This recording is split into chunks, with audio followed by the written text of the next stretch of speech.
नमस्कार, मी अनिल उपाध्ये. शिवसिद्ध बातमीपत्रात आपलं स्वागत आहे. पाहूया आजची बातमी. जुनाट आजार, पोटाचे आजार, गुडघेदुखी, सांधेदुखी, कंबरदुखी, बीपी, शुगर, कफ, मूळव्याध, हातापायात मुंग्या येणे, डोळ्यांचे आजार, स्पॉन्डिलोसिस अशा अनेक जुनाट आजारांवर विना ऑपरेशन, विना दुष्परिणाम, कायमस्वरूपी उपचार करणारे डॉक्टर शार्दूल ससे यांचे गांधीनगरमधील मोहिते मळ्यात असणाऱ्या आरोग्य ॲक्युपॉइंट सेंटरमध्ये दुपारी 4 ते रात्री 9 या वेळेत आणि कोल्हापूर कळंब्यातील दत्तोबा शिंदे नगरामध्ये दररोज सकाळी 7 ते दुपारी 1 वाजेपर्यंत अवश्य भेट द्या.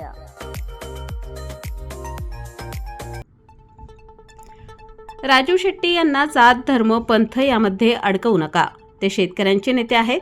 शेतकऱ्यांच्या जीवनात आर्थिक स्थैर्य यावे याकरिता ते चळवळ प्रामाणिकपणाने व बांधिलकी समजून लढतात. राजू शेट्टींनी उभारलेल्या आंदोलनामुळेच ऊसाला चांगला दर मिळाला आणि शेतकऱ्यांच्या राहणीमानात बदल झाला. आरसीसी घरे, दारात दुचाकी, चारचाकी वाहने आली. त्यामुळे शेट्टींच्या पाठीशी उभे राहा असे मत ज्येष्ठ विचारवंत, जागरकार, माजी संपादक वसंत भोसले यांनी केले. ते माणगाव इथं 2012 साली शिरोली इथं झालेल्या आंदोलनातील आंदोलकांच्या निर्दोष मुक्ततानिमित्त सन्मान समारंभात बोलत होते. त्याबाबत अधिक माहिती अशी की हातकणंगले तालुक्यातील माणगाव इथल्या स्वाभिमानी शेतकरी संघटनेच्या वतीने 2012 साली शिरोली इथं झालेल्या शेतकरी आंदोलनातील 80 शेतकऱ्यांची न्यायालयाने निर्दोष मुक्तता केल्याप्रसंगी या 80 शेतकऱ्यांसह लढाई लढलेल्या वकिलांचा सत्कार सोहळा आयोजित केला होता. यावेळी बोलताना वसंत भोसले पुढे म्हणाले, कारखानदार शेतकऱ्यांना ऊस दर द्यायचे नाही असे ठरवून आहेत. शासनाचे धोरण शेतकऱ्यांचे दर पाडणे असून याकरिता संघटित होऊन लढले पाहिजे. शेट्टी यांच्यामुळे यंदा कर्नाटकात ऊस दर वाढवून मिळाले आहेत. माजी खासदार शेट्टी म्हणाले, 2012 साली आंदोलनादरम्यान मला इंदापूर इथं अटक करून येरवडा तुरुंगात डांबण्यात आले. महात्मा गांधीजींना येरवडा जेलमध्ये ज्या खोलीत ठेवण्यात आले होते त्या शेजारील खोलीत मला ठेवले. हे अनुभव माझ्या जीवनातील सर्वोच्च आनंद आणि संधी देणारा ठरला. माजी आमदार उल्हास पाटील यांनी आम्ही नेते वेगवेगळ्या पक्षात जरी असलो तरी शेतकऱ्यांच्या प्रश्नांसाठी एक आहोत. शेतकरी बांधिलकी हे समान सूत्र असल्याचे सांगितले.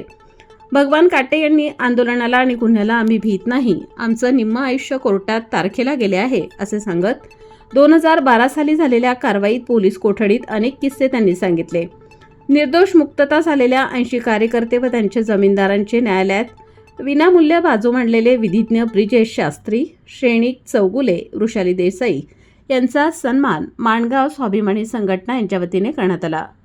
या प्रसंगी पुरंदर पाटील, महादेव धनवडे, विधिज्ञ ब्रिजेश शास्त्री, श्रेणिक चौगुले यांनी विचार मांडले. प्रारंभी निर्दोष कार्यकर्ते व विधिज्ञ यांचे शिवाजी चौक ते गांधी चौकपर्यंत मिरवणूक काढण्यात आली. अभय वनवाडे, शिवगोंडा पाटील, अरुण मगदूम, अंकुश चव्हाण, अभिषेक मगदूम, सुधीर बिरनाडे, सौरभ मगदूम, नितीन कांबळे, गोमटेश पाटील, शिवानंद कारवेकर, ऋषभ पाटील यांच्यासह संघटनेच्या कार्यकर्त्यांनी विशेष परिश्रम घेतले. लोक इतके संतापले की पोलिसांना एका हॉटेलमध्ये घेराव घातला आणि भोवतीनं सगळे पोलीस, आत पोलीस अडकले 10-12. आणि मग त्या पोलिसांनी स्वतःचा बचाव करण्यासाठी म्हणून गोळी झाडली आणि ती गोळी चंद्रकांत नलवडेला लागली. खरं तर त्या बिचाऱ्याचा आंदोलनाशी काही संबंध नव्हता, पण हवेत गोळीबार केला आणि त्या चंद्रकांत नलवडेचा बळी गेला. आणि तिथं चंद्रकांत नलवडेचा सुद्धा लगेच 1.5-2 तासामध्ये मृत्यू झाला म्हटल्यानंतर अजून बातमी वेगानं पसरली आणि त्याच्या सगळ्या प्रतिक्रिया मग पुणे बेंगलोर राष्ट्रीय महामार्गावर उमटल्या. आणि त्यात मग त्याला दुसरं एक साहेब राजकीय किनार होती. त्यावेळी गृहराज्यमंत्री होते बंटी पाटील आणि त्यांना अडचणीत आणण्यासाठी किंवा असेल किंवा काय मला माहीत नाही, काही लोक असे घुसले की त्यांनी 5 पिस्तुलं चोरली, पोलिसांना मारलं, काय काय केलं. पोलिसांचे 5 पिस्तूल चोरीला गेली होती त्या प्रकरणामध्ये. आणि तिथं एक माणूस होता असतो वाळव्याला. ते सगळं त्या ह्याच्यामध्ये आंदोलन करणारे राहिले बाजूला, सापडला तुम्ही. आणि मग त्याच्यानंतर मग पुढचं सगळं सांगितलेलं असं झालं. त्या दिवशी एक आठवण सांगतो तुम्हाला. मला रात्री सतीश काकडेंना सदाखोतनं आम्हाला रात्री 11 वाजता इंदापूरच्या कोर्टात हजर केलं. दोन शेतकऱ्यांचा मृत्यू झालेला, प्रचंड जाळपोळ झालेली, आणि मग अशा परिस्थितीमध्ये कोर्ट आम्हाला सोडते होय? आम्हाला पोलीस कस्टडी नाही, मॅजिस्ट्रेट कस्टडी काहीतरी दिली आणि आम्हाला नाही म्हटले आता येरवड्याला. आता इंदापुरात सब जेल नसल्यामुळे येरवड्याला नाही म्हटले. त्यावेळी पुणे सोलापूर रस्त्याचं अजून बांधकाम चालू होतं. रात्री 11 वाजता आम्हाला एका जीपमध्ये नेलं. मिलिंद मोहिते नावाचे एक DYSP होते, आपल्याच भागातले विटा भागातले होते, कराडचे होते का, हां. त्यांच्यावर जबाबदारी टाकली की ह्यांना येरवड्यात नेऊन सोडायचं, आणि 2-3 कॉन्स्टेबल घेऊन ते आम्हाला घेऊन चालले होते रात्री. म्हणजे कोर्टातनं बाहेर पडायला वाजले 12. आता बघा, जवळजवळ ते पोलीस बिचारे 4-5 दिवस आमच्यावर तिथं बंदोबस्ताला होते त्या कर्मयोगी कारखान्यासमोर. म्हणजे त्यांचंही जागरण आपल्यासारखं झालंच होतं. दिवसभर ह्या आंदोलनाच्या वणव्यात ते कातावून गेलेले होते, आणि त्याच्यानंतर रात्री कोर्टाने त्यांना सांगितलं की ह्यांना येरवड्याला नेऊन सोडा. आता त्या गाडीचा जो ड्रायव्हर होता, ज्याच्यामध्ये आमच्यावर 10-12 जण नव्हते, पण आम्हाला पोलिसांच्या जीपमध्ये बसवलं होतं. सतीश काकडे, मी, मिलिंद मोहिते, आम्ही सगळे बसलो होतो. आणि त्याचा तो ड्रायव्हर होता, त्यालाही जवळजवळ मला वाटतं 3-4 दिवस सतत ड्युटी केलेली असावी त्यानं. आणि तशा परिस्थितीमध्ये तो आम्हाला येरवड्याला घेऊन चालला होता. आणि जात असताना रात्री मला वाटते 1:30चा सुमार होता. एका ठिकाणी ते रस्त्याचं काम चालू असताना पाठीम बॅरेल लावलेले असतात की आडवं, त्या बॅरेलवर धाड दिशी त्याने गाडी घातली म्हटल्यानंतर मोहिते साहेब खाली उतरले आणि फाड त्या ड्रायव्हरला मुस्काडीत लावल्या. मी म्हटलं, साहेब त्याला कशाला बिचारायला मारायला लागला, झालं असेल, चूक झाली असेल. नाही म्हटलं, जरा सिटीज बाजार खाली उतरा म्हटली गाडीतनं, तुम्हाला दाखवतो काय झालं इथे. तर मला त्यांनी दाखवलं. हे बघा म्हटलं, ह्यानं तुमच्याबरोबर सगळ्यांचाच कार्यक्रम करून टाकला असता म्हटले. खाली जवळजवळ 25 फूट खाली खड्डा होता त्या ह्याच्यापासून, त्या बॅरेलच्या पुढं, आणि म्हणून तरी बॅरेल लावलेत म्हटले. ह्यानं बघितला नाहीये. ही जर गाडी आत खाली खड्ड्यात पडली असती तर मी जिवंत राहिलो नसतो, तुम्ही राहिला नसता, आणि बोंबलत आता तुम्हाला गायब केल्यावर एवढी बोंबाम झाल्या महाराष्ट्रात, आणि तुम्ही इथं मेला असता तर काय झालं असतं. म्हणून म्हटलं त्याला मला राग आवरला. म्हटलं मी केलं.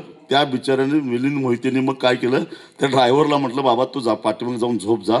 स्वतः ड्रायव्हिंग करत आम्हाला पहाटे 3:30 वाजता येरवड, कारण रस्त्याचं काम चालू होतं, आतासारखा रस्ता सुपरफास्ट नव्हता. धक्के खात रात्री 3:30 वाजता आम्हाला येरवड्यामध्ये नेऊन पोचवलं. नाहीतर आमचा चंद्रकांत नलवडेच्या शेजारी माझाही फोटो लागणार होता त्यावेळी, पण ते काय लागला नाही. तर ह्या सगळ्या गोष्टी, आता मला त्यातल्या त्यात भोसले साहेब अभिमान या गोष्टीचा वाटतो की आम्हाला येरवड्याला नेलं, पण तो जेलर कदाचित चांगला असावा. महात्मा गांधींना ज्या कोठडीत ठेवलं होतं, बरोबर त्याच्या शेजारची कोठडी मला मिळाली. म्हणजे आयुष्यामध्ये लक्षात ठेवणं, परत कधी मिळाल का नाही मला माहीत नाही, परंतु महात्मा गांधींनी ज्या येरवड्याच्या कोठडीमध्ये, त्या कोठडीत आता कोणाला ठेवत नाहीत कारण ते स्मारक म्हणून ते सरकारनं जतन केलेलं आहे, पण त्याच्या शेजारच्या कोठडीमध्ये मात्र 8-10 दिवस तिथं राहण्याची संधी, कारण तुमच्या आधी मला जामीन मिळाला होता. तुमच्यासारखा मी काय 21 दिवस नव्हतो, पण नंतर नंतर मला वाटतं 8 का 9 दिवसानंतर मला 8व्या दिवशी मला जामीन मिळाला, आणि मग मी बाहेर आलो. आणि चैत्र पाडव्याच्या निमित्तानं काही शेतकरी गावाकडे गेले होते सणवारासाठी, आणि लोकांची गर्दी कमी आहे हे पाहून पहाटे, जसं आता राजू शेट्टीने सांगितलं त्यांना रात्री उचललं, त्या पद्धतीनंच रात्री सर्व नेत्यांना उचललं आणि अटक करायला सुरुवात केली. आणि प्रक्षुब्ध झालेले सर्व शेतकऱ्यांनी दगडफेक सुरू केल्यानंतर गोळीबार जो केला त्याच्यामध्ये 12 शेतकरी चंद्रकांत नलवडे सारखेच त्यात शहीद झाले. अनेकांना अटक झाली, आम्हाला अटक झाली, ठिकठिकाणी नेऊन ठेवलं. शरद जोशीनं तर त्यांना गुलबर्ग्याला नेऊन ठेवलं होतं. त्यावेळेला. आणि त्या आंदोलनानंतर आम्ही त्या वर्षी परीक्षा पण दिल्या नाहीत आम्ही अनेक विद्यार्थ्यांनी.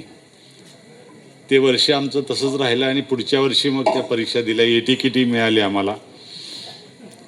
त्यानंतर पत्रकारितेत गेलो आणि त्यानंतर आज पत्रकारिता यावर्षी संपवली आणि मग पुन्हा आज स्टेजवर आलो. आणि मला वाटतं की परत एकदा शेतकरी आंदोलनामध्ये सहभागी व्हावं, एवढंच करावं आयुष्यात आता. कारण आजकालची सगळी शेतकऱ्यांची परिस्थिती पाहिली, कारण आमची शेती आहे, 500-700 टन ऊस जातो. आणि काय अवस्था आहे, शास्त्रीजींच्या गावाजवळचंच आमचं गाव आहे, यांचं बेडकाळ आणि आमचं बोज शेजारी गाव आहेत. आत्ताच मला ती माहिती मिळाली. आणि गंमत अशी की आजकाल जी परिस्थिती आहे शेतकऱ्यांची ती पाहिल्यानंतर असं वाटतं की संघटित झाल्याशिवाय तुम्हाला पर्याय नाही. मी सर्व प्रचार करत होतो त्या सगळ्या गावांच्या मध्ये, सायकलवरनं जाऊन आंदोलनाचा प्रचार आम्ही करत होतो. आणि आपलं म्हणणं होतं की 2000 रुपये मिळाल्या पाहिजेत आणि म्हणून पंढरपूर ते बारामती पदयात्रा काढून बारामतीला फेटा बांधला, बुके दिला. कारण त्याचं असं आहे की मी शेतकऱ्याचाच मुलगा आहे. खरं तर हे आंदोलन झालं ते प्रामुख्यानं इंदापूरला. आज आपण माणगावकरांनी तसं जागृत गाव आहे आणि सगळे ज्येष्ठ अशा पद्धतीनं तोफा वगैरे अशा पद्धतीने आधी 4-5 दिवस संघटनेचं कामकाज पूर्वीपासूनच करत आलोय. जाहीरपणे गंभीर गुन्हे नोंद झाले होते. तब्बल 12 वर्षानंतर या गुन्ह्यामधून या शेतकऱ्यांची निर्दोष मुक्त झाले.